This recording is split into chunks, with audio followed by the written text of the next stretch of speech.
What's going on, y'all? Site Perspectives, GeoFucks here. And in this video, we are going to be discussing the age of inflation. So here we are. Inflation continues to be sky high. The cost of living sky high. Prices on everything. Goods, services, food, water, shelter, housing, gas, utilities, clothes, formula, if you have a baby, an infant, formula, etc. Everything has gone up. And when I say gone up, I'm talking a good 20 to 30, and in some cases 40% markup, on top of the fact that inflation is already at over 8%. It's basically 8.5% inflation. I'm getting ready to go to work, and when as I drive down this road, I pass a gas station every single day, right? And gas is $4.59 a gallon. Let's say that one more time. $4.59 a gallon. 41 cents away from being $5 a gallon. So, yeah. $4.59. I'm looking at it right now. Okay? And of course, there's a car accident. There's always crazy mess going on. And it really doesn't make sense when you're only supposed to be doing 45 miles an hour. So you can tell when people get in these car accidents, it's more than likely because you're speeding and not paying attention. Anyways, so, positivity, prayers, good energy to these people back here that just got into a car accident. But, so, let's talk about it. Everything has gone up, right?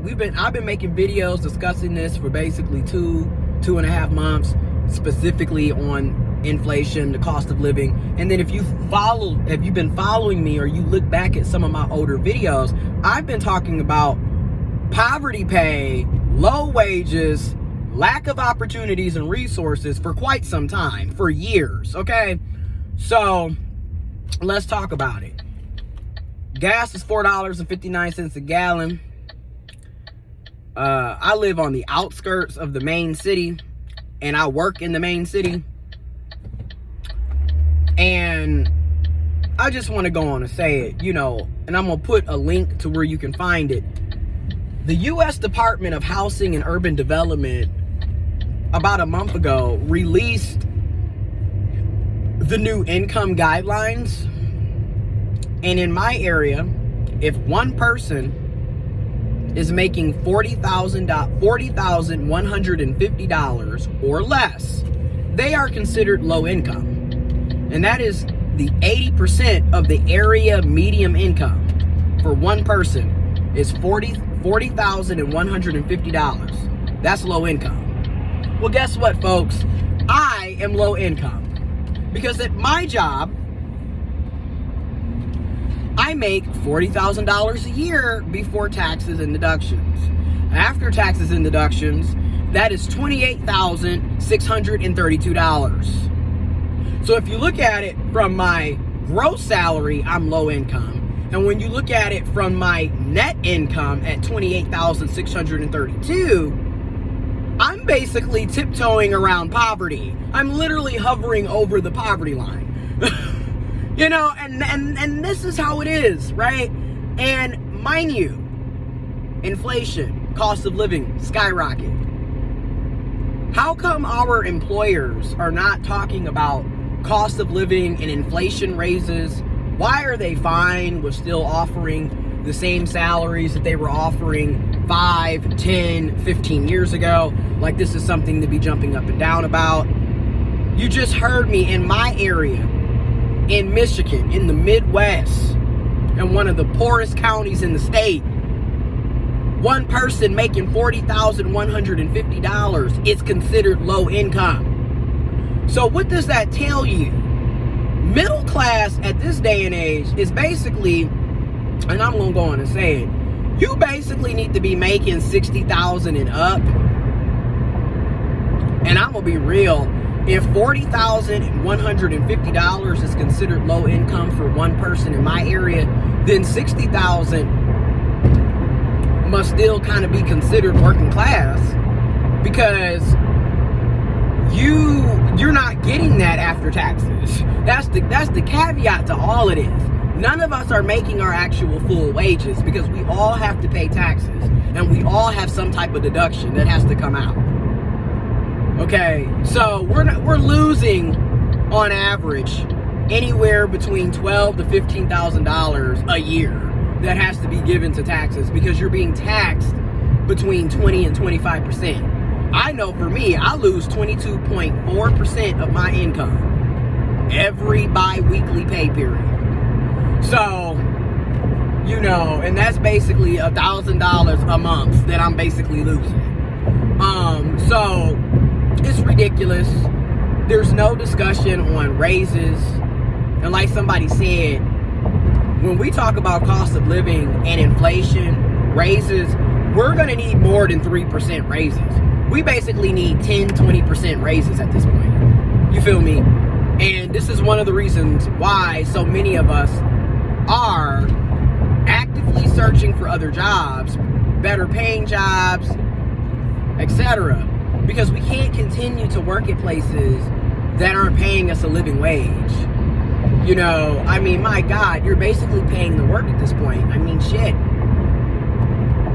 For a lot of us, we're basically paying anywhere between $200 to $300 a month in gas, driving back and forth to these jobs. So you're paying the work.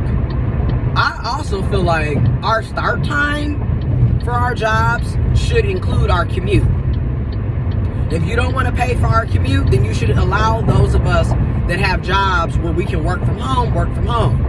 Because this don't make sense. I shouldn't have to lose $200 to $300 a month in gas to drive here. And then you need to be paying us better, point blank, period. It don't make sense. People sitting up here with degrees, years of experience, and getting paid like we just graduated high school. Like, I'm just gonna keep it real. Like, what is going on here? And then expect it. Every time you turn around, you having more and more work, more and more responsibilities thrown at you. Every time you turn around, it's ridiculous. They want you to get all these different certifications and have continued education credits, etc., etc. But there's no discussion on pay increase. And this is one of the many reasons why people are tired, why people are fed up, why people are constantly looking for other jobs. One of my colleagues, they put in their 2-week notice last Monday. This is their last full week of work here. They are going back into their original field.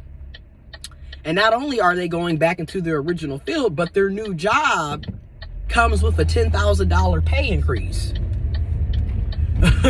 You know what I mean? So they're going to be going from $40,000 to $50,000 a year, which, granted, with this person's education and work experience, they should be making well over $50,000. Okay, but it's a hell of a lot better than $40,000. Shit, let's just keep it real. And you think, if you're at $50,000, you're going to be taking home your net income after taxes and deductions at $50,000. You'll probably be taking home about $35,000 to $38,000. So that's still a huge increase from where we're at currently at 40, where we're only getting 28. Where I'm only getting $28,632. That $10,000 increase would put me to $38,632. So yes, that would be a huge increase from where I'm at. It would put me in a situation where I don't have to be constantly robbing Peter to pay Paul and living check to check and having to go without, or, you got all these side hustles and side jobs that you got to do to get extra income to make ends meet. It would make things a lot better. But again, a lot of us should be making well over what we're getting paid. And I'm going to leave off with saying this. These jobs need to give us cost of living and inflation increases. They need to be paying people living wages from day one, so we don't have to be going through all of this in the first place. And I'm also going to say this, as you see with my coworker that put in their 2 weeks and is going back into their field. A lot of times, there is no incentive of being loyal to these jobs, to these employers, to these organizations, to these companies, because they're not loyal to their employees. They don't care if you eat, if you have shelter, if you have health care. You know, they don't care if you can pay your utilities. They don't care about shit. All they care about is their bottom line.